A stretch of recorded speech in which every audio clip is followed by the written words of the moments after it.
Assalamualaikum warahmatullahi wabarakatuh. Kembali lagi kawan di Legenda Catur Dunia dan masih dari Global Chess League Match D10. Match D10 tadi malam memainkan 4 partai sekaligus. Diawali match 27 memainkan babak 9 antara tim Magnus Carlsen berhadapan dengan tim Jan-Christoph Duda. Tim Magnus Carlsen kalah tipis kawan dengan skor 7-8. Kemudian di match 28 mengawali babak terakhir babak 10 antara tim Levon Aronian berhadapan dengan tim Visy Anand. Tim Visy Anand kalah telak kawan dengan skor 11-6.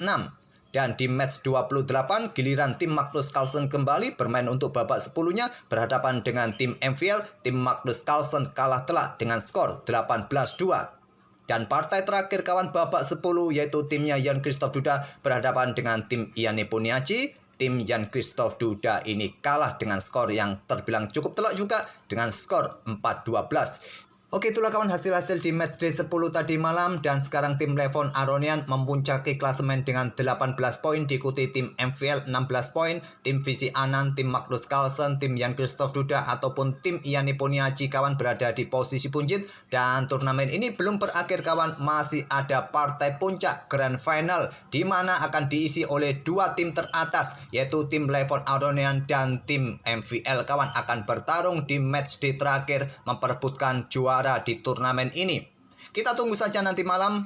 Dua tim ini akan bertarung dua babak. Hasilnya seperti apa kita tunggu nanti malam. Dan seperti yang saya bilang tadi, kita akan mengulas permainannya Magnus Carlsen versus Jan-Christoph Duda di babak 9 kawan. Langsung saja kita ke permainan. Dan ini merupakan game kedua mereka kawan. Pada game pertama mereka bermain remis. Sekarang putih dipegang oleh Carlsen. Pion E4 dimainkan oleh Carlsen. Pion C5 sila defense oleh Jan-Christoph Duda. Ada kuda F3. Pion D6 tidak dengan pion D4 tapi kuda C3 memilih permainan tertutup. Setelah kuda F6 variasi Nimzowitsch sini kawan ada gajah E2.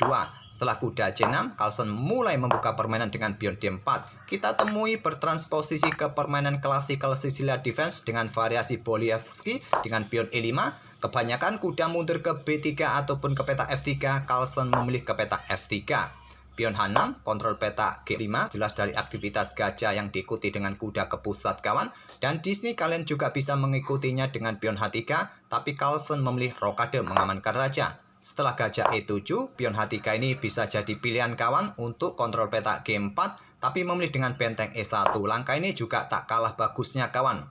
Yaitu untuk bertahan, perkuat posisi pionnya agar kudanya leluasa bergerak, tidak lama-lama jaga pion ini. Di sini rokade oleh Jan-Christoph Duda dan pion H3 juga bisa dimainkan di posisi ini kawan. Masih bisa jadi pilihan utama untuk kontrol peta G4 ataupun juga dengan pion A3.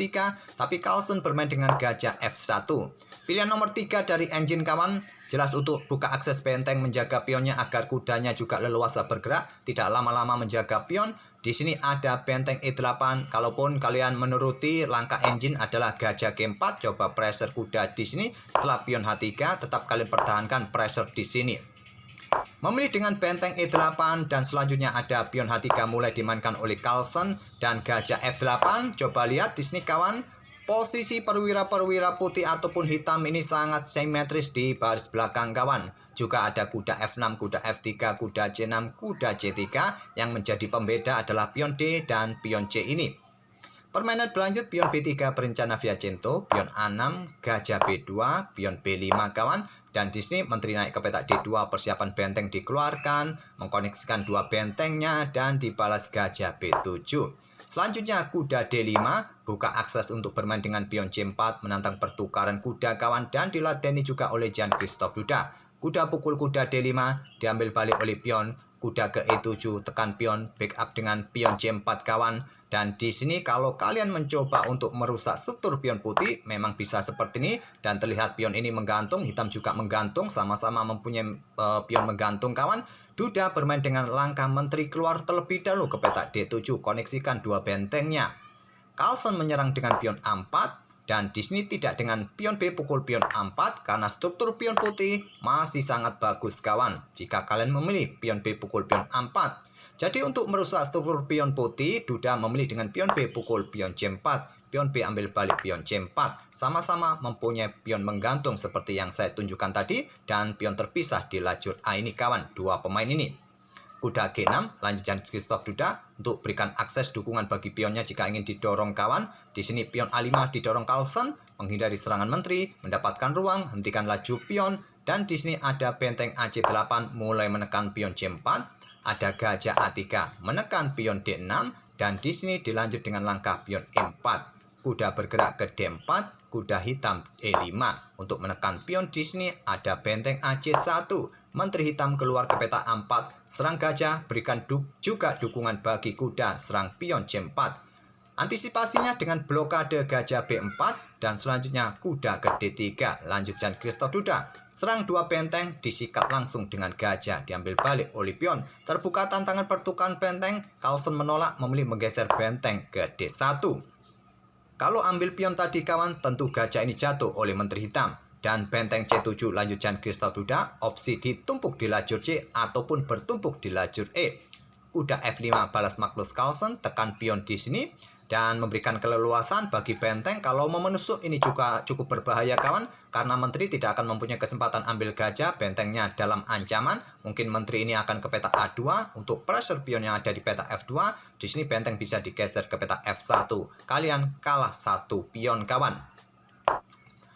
Memilih dengan langkah gajah C1 melepaskan pion, ancam kuda, dan kuda mundur ke peta E3 kawan untuk mempertahankan posisi pion-pionnya. Kenapa tidak diambil saja pion ini oleh Carlsen? Jika diambil oleh kuda, jika dilanjutkan baku hantam terjadi kawan, putih masih bisa unggul satu pion dengan pertukaran jika diterima oleh hitam semacam ini kawan.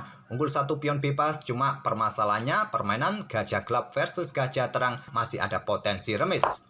Ataupun jika diambil dengan gajah terlebih dahulu, benteng ambil pion yang ada di peta C4, baku hantam, dan selanjutnya kuda ancam menteri, menteri bergeser, dan selanjutnya gajah pukul gajah, diambil balik, kemudian menteri ambil pion, menteri hitam juga ambil pion. Permainan masih dirasa cukup menguntungkan bagi putih kawan, mempunyai pion yang bebas di lajur pusat, walaupun hitam juga mempunyai pion bebas.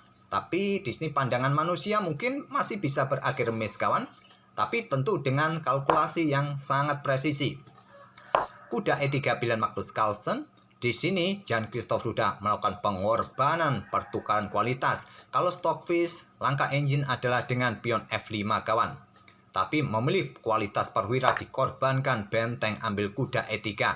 Dan tidak terburu-buru ambil balik dengan menteri karena gajahnya jatuh kawan. Ada benteng CA1 lanjut Carlsen serang menteri. Kalau Stockfish menyarankan menteri sikat benteng kawan, dan nanti diikuti benteng ini menyerang pion, tapi memilih dengan langkah menteri bergerak ke peta B3. Tetap dikejar dengan benteng AB1, tetap menawarkan diri kawan ataupun menjaga gajah nanti. Menteri ambil pion C4 dan sekarang Carlsen ambil benteng dengan menteri tanpa merusak struktur pionnya kawan. Gajah F5 perkuat posisi pion. Ada benteng BC1 serang menteri kawan, dan Stockfish menyarankan ambil gajah, nanti benteng jatuh kawan, tapi memilih ingin mendapatkan benteng juga, menteri B3. Benteng pukul benteng C7, menteri ambil benteng D1 skak, raja ke H2, dan menteri bergerak ke B3, serang gajah, serang pion, ada menteri D4. Dibalas dengan langkah menteri bergerak ke peta A4, dan Carlsen Disney ingin menempati baris belakang kawan, tapi tidak mungkin ke peta C8 karena ada gajah. Bergeser ke lajur A, benteng A7 untuk mendapatkan baris belakang ataupun mendapatkan pion, dan Jan Christoph Duda menarik mundur gajah ke G6.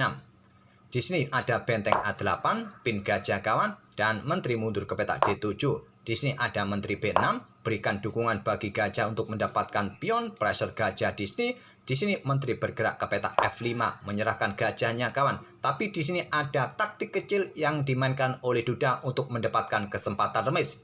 Dan pengorbanan gajah ini diterima oleh Magnus Carlsen, langsung saja disikat oleh benteng kawan skak. Raja bergeser ke H7, kalau diambil langsung tentu ancaman skakmat satu langkah. Oleh karena itu di sini raja bergerak ke peta H7 dan Carlsen mengantisipasi ancaman potensi remis dengan langkah menteri mundur ke peta D4. Dan di sini Jan Christoph Duda menyerah di langkah ke-40. Kalau di sini putih memutuskan bergabung untuk melakukan serangan dengan benteng kawan, ada remis di sini kawan dengan menteri hitam F4 skak. Raja mundur ke G1, menteri bergerak melakukan skak lagi terus menerus kawan. Kalaupun di sini tadi blokade dengan pion, maka pion ini jatuh tempo skak, memaksa raja bergerak ke peta terang, diikuti gajah skak mat kawan. Oleh karena itu, dengan cerdiknya tidak memberikan kesempatan bagi Jan-Christoph Duda bermain remis, menteri D4 dimainkan oleh Carlsen dan sudah tidak ada cara lagi untuk melanjutkan permainan dengan selisih 1 benteng kawan. Oke, itulah kawan permainan Magnus Carlsen tidak memberikan kesempatan remis bagi Jan-Christoph Duda saat dia kena trik kecil tadi dengan pengorbanan gajah kawan. Memang sulit kawan gajah ini untuk tidak jatuh karena sudah sangat jelas posisinya dalam posisi kena pin, tidak bisa pindah, gajah siap ambil pion dan gajah ini pun juga jatuh di langkah berikutnya. Oke, semoga permainan dari Magnus Carlsen tadi dengan ide permainan sisi defense-nya dari tertutup kemudian dibuka lagi bisa jadi bahan referensi kalian dan kita akan bertemu di video-video berikutnya. Kita tunggu nanti grand finalnya seperti apa nanti malam. Oke, terima kasih sudah mampir tiap hari. Wassalamualaikum warahmatullahi wabarakatuh.